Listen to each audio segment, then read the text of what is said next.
Hello students, मैं शिल्पी शर्मा। आज के वीडियो सेशन में हम डिस्कस करने जा रहे हैं जीन क्लोनिंग के बारे में। जीन क्लोनिंग एक बहुत इंपॉर्टेंट टॉपिक है और ये बेसिकली इस वीडियो सेशन में हम स्टडी करेंगे माइक्रो ऑर्गेनिजम्स में जो जीन क्लोनिंग होती है उसके बारे में। जीन का जो बेसिक कॉन्सेप्ट था हमने लास्ट वीडियो सेशन में डिस्कस किया था, होप आपको समझ में आया होगा। अब हम बात करेंगे कि जो भी फंक्शनल जीन्स हैं या जो भी किसी ट्रेट के लिए रिस्पॉन्सिबल होते हैं, कोई इम्पॉर्टेंट ट्रेट कैरी करते हैं या इनहेरिटेबल ट्रेट को कैरी करते हैं, ऐसे जीन्स को हम क्लोन करते हैं। क्लोनिंग मतलब उनकी आइडेंटिकल मल्टीपल कॉपीज़ बनाना। क्लोन मतलब एक सी कॉपी, उसी जीन की बहुत सारी एक सी कॉपीज़ बना लेना क्लोनिंग कहलाती है। ये आर्टिफिशियली किया जाता है लैब में, और जिस प्रोसेस के द्वारा उस जीन की क्लोनिंग की जाती है वो प्रोसेस कलेक्टिवली कंबाइन करके जेनेटिक इंजीनियरिंग कहलाती है। और जेनेटिक इंजीनियरिंग बायोलॉजी की वह शाखा है जिसमें मॉडिफिकेशन, मैनिपुलेशन और क्लोनिंग करके नए जीन्स का निर्माण किया जाता है। So let's start introduction. जैसे हमने बात की the deliberate modification in genetic material, मतलब ये चेंज हम कहाँ करना है, जीन लेवल पर जाकर जेनेटिक मटेरियल में, of an organism by changing the nucleic acid directly. Nucleic acid के सीक्वेंस में आइदर कुछ ऐड कर रहे हैं, कुछ डिलीट कर रहे हैं, कुछ चेंज कर रहे हैं, इज़ कॉल्ड जेनेटिक इंजीनियरिंग। उस प्रोसेस को, क्योंकि इंजीनियरिंग का मतलब होता है कुछ नया कंस्ट्रक्ट करना, तो हम जेनेटिक लेवल पर जाकर जब नया कंस्ट्रक्शन कर रहे हैं तो that is called genetic engineering. क्योंकि हम मल्टीपल कॉपीज़ बना रहे हैं उस जीन की सेम आइडेंटिकल, इसलिए उसको जीन क्लोनिंग भी बोलते हैं। और मैनिपुलेट कर रहे हैं, मैनिपुलेट करना मीन्स चेंज करना, ओरिजिनल से सीक्वेंस को चेंज कर देना इस मैनिपुलेशन, तो उसे जीन मैनिपुलेशन भी कहते हैं। ये तीनों वर्ड इंपॉर्टेंट है क्योंकि ये एग्ज़ाम में किसी भी नाम से पूछा जाता है। टेक्निक्स जिनका इस्तेमाल करके हम ये सब का करते हैं वो टेक्निक कहलाती है रिकॉम्बिनेंट डीएनए टेक्नोलॉजी, जिसको हम आरडीटी भी कहते हैं। By manipulation in genes and making their exact copies of specific DNA are collectively called recombinant DNA technology. Recombinant मतलब डी मतलब फिर से, कॉम्बिनेशन करके बनाना is recombinant DNA technology. Then it involves the following steps. ये फॉलोइंग स्टेप्स को involve करती है। जैसे फर्स्ट स्टेप है कि हम isolation of specific DNA means किसको मैनिपुलेट करना है, किसको क्लोन करना है, पहले उसे सेलेक्ट करते हैं और उसे आइसोलेट करते हैं। सेकेंड, सिलेक्शन ऑफ वेक्टर, मतलब जो जीन सेगमेंट हमने सेलेक्ट किया उस जीन सेगमेंट को हम किसी एक कैरियर मॉलिक्यूल में डालते हैं, वो कैरियर मॉलिक्यूल वेक्टर कहलाते हैं। फिर ये वेक्टर का इस डीएनए के साथ जॉइनिंग करवाते हैं तो एक हाइब्रिड बनता है। हाइब्रिड मतलब दो का कॉम्बिनेशन, तो वो हाइब्रिड मॉलिक्यूल को हम काइमेरिक या रिकॉम्बिनेंट या हाइब्रिड डीएनए भी कहते हैं।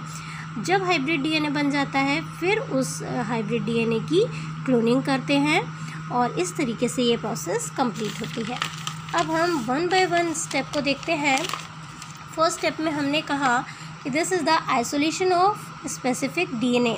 आइसोलेशन मतलब किसी बैक्टीरिया में या ह्यूमन डीएनए में उस जिसको हमें सेलेक्ट करना है, जो हमारे इंटरेस्ट का जीन है, उसे हम आइसोलेट करते हैं, जिसे डीएनए फ्रैगमेंट भी बोलते हैं। क्योंकि जीनोमिक डीएनए जो है वो बहुत बड़ा मॉलिक्यूल ह्यूज होता है, इसलिए एक छोटा फ्रैगमेंट जो हमारे इंटरेस्ट का है उसे हम सेलेक्ट करते हैं और उसे कट करते हैं। अब डीएनए क्योंकि न्यूक्लियोटाइड सीक्वेंसेस होते हैं, उन्हें आसानी से कट नहीं किया जा सकता, इसलिए उनको कट करने के लिए एक स्पेसिफिक ग्रुप ऑफ एंजाइम काम करता है। वो ग्रुप ऑफ एंजाइम कहलाता है रिस्ट्रिक्शन एंडोन्यूक्लिएज।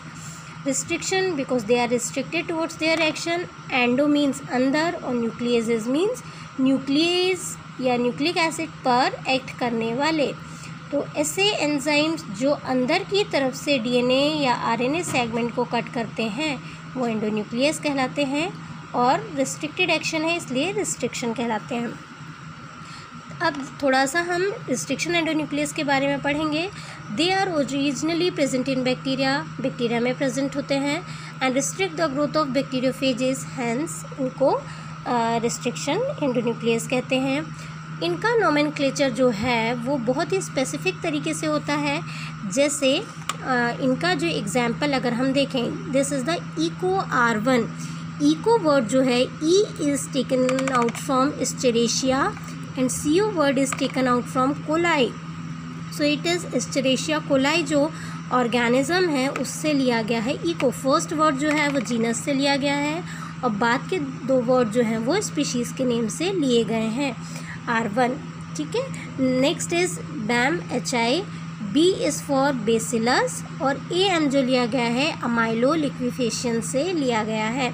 HI उसकी स्पीशीज़ और नेम है।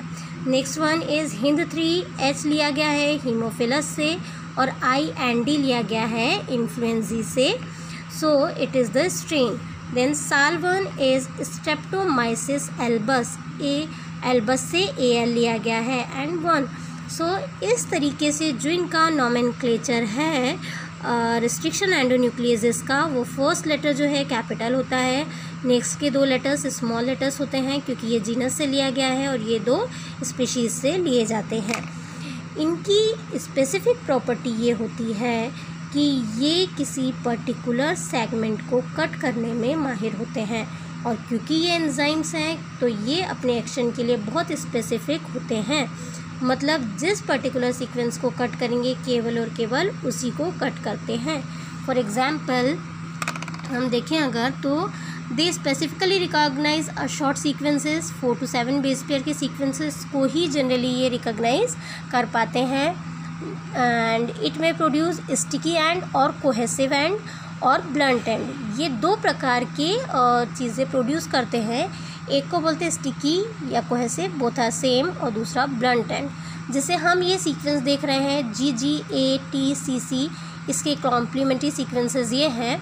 अब हम बाम H1 का जो कटिंग पैटर्न देखेंगे वो ये देख रहा है, ये एरो दिखा रहा है कि ये यहाँ पर कट करता है।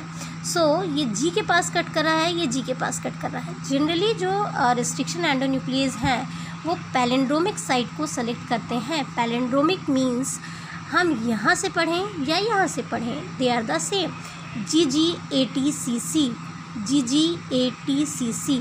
सो इस तरीके से ये सीक्वेंसेस को जनरली सेलेक्ट करते हैं। अब इसका जो कटिंग साइट है वो G के बाद है इधर भी और G के बाद है इधर भी। जब ये कट करेगा तो कुछ इस टाइप का पैटर्न हमें प्राप्त होगा। एक तरफ G रहेगा, नीचे ये, ऊपर ये और ये, इस तरीके से। इस टाइप के जो एंड बनते हैं उन्हें स्टिकी या कोहेसिव एंड बोलते हैं क्योंकि ये अगर इनको छोड़ दिया जाए तो ये फिर से आकर ज्वाइन हो जाएंगे, इसीलिए इन्हें स्टिकी एंड बोलते हैं। दूसरा पैटर्न होता है जो ब्लंट एंड बनाते हैं, ये जो लिखा हुआ है GTTAAC, GTTAAC means they are the palindromic sequences. अब ये जो एंजाइम है इसमें ये ब्लंट एंड बना रहा है, इसका कटिंग साइड T है और यहाँ पर भी T है। सो ये इक्वल उसमें कट कर रहा है और ये ब्लंट एंड है, कहीं से भी कोई सिरा निकला हुआ नहीं है। तो ये दो टाइप से कट करते हैं DNA को, RNA को, न्यूक्लिक एसिड को। नेक्स्ट स्टेप जो है क्लोनिंग की वो है सिलेक्शन ऑफ वेक्टर। वेक्टर मतलब ये हमने सेलेक्ट कर लिया DNA फ्रेगमेंट, अब इस फ्रेगमेंट को किस चीज़ में डालना है या किससे अटैच करके इसको भेजना है, तो वो जो सीक्वेंस इसको कैरी करेगा वो कहलाएगा vector. So vector is a carrier molecule, DNA molecule होता है। और जनरली जो वेक्टर्स होते हैं उनकी ये प्रॉपर्टी होनी चाहिए कि वो सेल्फ रेप्लिकेटिंग हो, पहली चीज़। दूसरे में सेलेक्टेबल मार्कर्स उनके पास होने चाहिए ताकि वो आइडेंटिफिकेशन में काम आ सकें, और उनके पास रिस्ट्रिक्शन एंजाइम की साइट होनी चाहिए। एक चीज़ और जो ध्यान देने वाली है कि जब हम वेक्टर सेलेक्ट करें तो उसके पास वही रिस्ट्रिक्शन साइट होनी चाहिए जो कि इन DNA को कट कर रही है। अब वेक्टर्स जो होते हैं वो जनरली 3-4 टाइप के होते हैं। पहला है प्लाज्मिड, जो सबसे कॉमन है। प्लाज्मिड जो होता है हम सभी जानते हैं एक्स्ट्रा क्रोमोसोमल मटेरियल होते हैं, स्मॉल होते हैं, independent circular double standard DNA होता है। और मोस्ट कॉमन वेक्टर जो एग्जाम स्टडी किया जाता है वो PBR 322 है। नेक्स्ट इज़ बैक्टीरियोफेज होता है, हम सभी जानते हैं virus eating bacteria is bacteriophages. Linear DNA molecule containing several restriction sites उसके बाद कॉस्मिड्स होते हैं, specialized plasmid containing DNA sequences, namely cohesive sites जिनके पास होती है, इसलिए उन्हें कॉस्मिड्स बोलते हैं। Next one is phagemids, combination of phage and plasmid को फेजमिड्स कहा गया। सो ये जनरल कैटेगरी है वेक्टर्स की। जो वेक्टर्स हमारे इंटरेस्टेड डीएनए सेगमेंट को कैरी करके ले जाते हैं वो कहलाते हैं वेक्टर्स। अब वेक्टर का सिलेक्शन हो गया, फ्रेगमेंट सिलेक्शन हो गया। अब थर्ड स्टेप इम्पॉर्टेंट क्या है, प्रिपरेशन ऑफ काइमेरिक या रिकॉम्बिनेंट या हाइब्रिड डीएनए।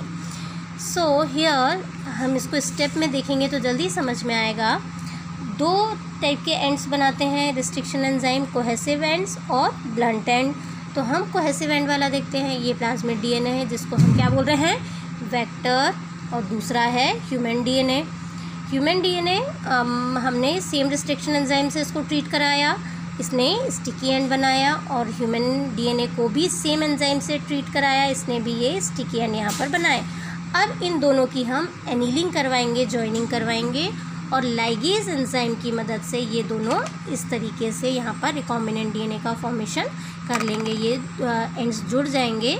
ये ग्रीन कलर जो है वो डिज़ायर्ड जीन दिखा रहा है, और ये बाकी पोर्शन जो है वेक्टर का है, और ये कंबाइन होकर एक complete circular double standard model के रूप में तैयार हो गया। This is called the recombinant, hybrid और काइमेरिक डीएनए।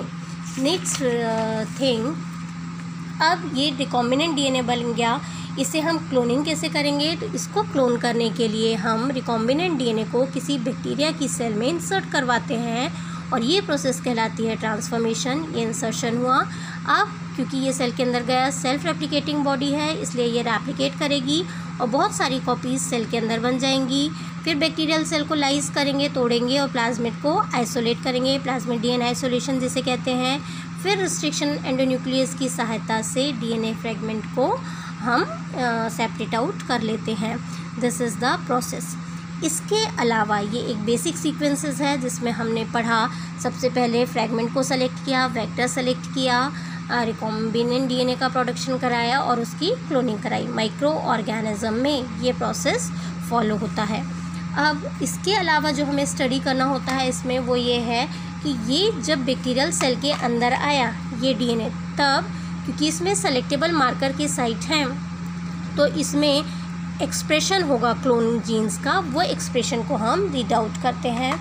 सो अब नेक्स्ट वीडियो सेशन में हम डिस्कस करेंगे एक्सप्रेशन ऑफ क्लोन जीन्स, जो जीन एक्सप्रेस करेंगे उनका एक्सप्रेशन स्टडी करेंगे, और सिलेक्शन ऑफ क्लोन्स कैसे हम स्टडी करते हैं कि क्लोन्स आए हैं। इसके 3 मेथड्स हैं, कॉलोनी हाइब्रिडाइजेशन, प्लैक हाइब्रिडाइजेशन और southern blotting. So in this way ये वाला पोर्शन हम नेक्स्ट वीडियो सेशन में डिस्कस करेंगे। होप ये आपको बेसिक प्रिंसिपल जेनेटिक इंजीनियरिंग का समझ में आया होगा। सो समराइजिंग, सबसे पहले fragment is selected with restriction endonuclease, और सेम रिस्ट्रिक्शन एंडोन्यूक्लियस वाला वेक्टर हम सेलेक्ट करवाएंगे, दोनों को कट करवाएंगे। दोनों वेक्टर को सिलेक्शन के बाद जॉइन किया लाइगेज एंजाइम की मदद से, और जॉइनिंग के बाद हाइब्रिड डीएनए को ही रिकॉम्बिनेंट डीएनए या काइमेरिक डीएनए बोलते हैं। एग्ज़ाम में इन तीनों नामों से पूछा जा सकता है। और उसको इंसर्ट किया माइक्रो ऑर्गेनिज्म में जिसे ट्रांसफॉर्मेशन बोलते हैं। फिर उसकी क्लोनिंग की और क्लोन्स को सेलेक्ट किया। सिलेक्शन ऑफ क्लोन्स भी एक इम्पॉर्टेंट टॉपिक है जिसको हम नेक्स्ट वीडियो सेशन में डिस्कस करेंगे। Thank you.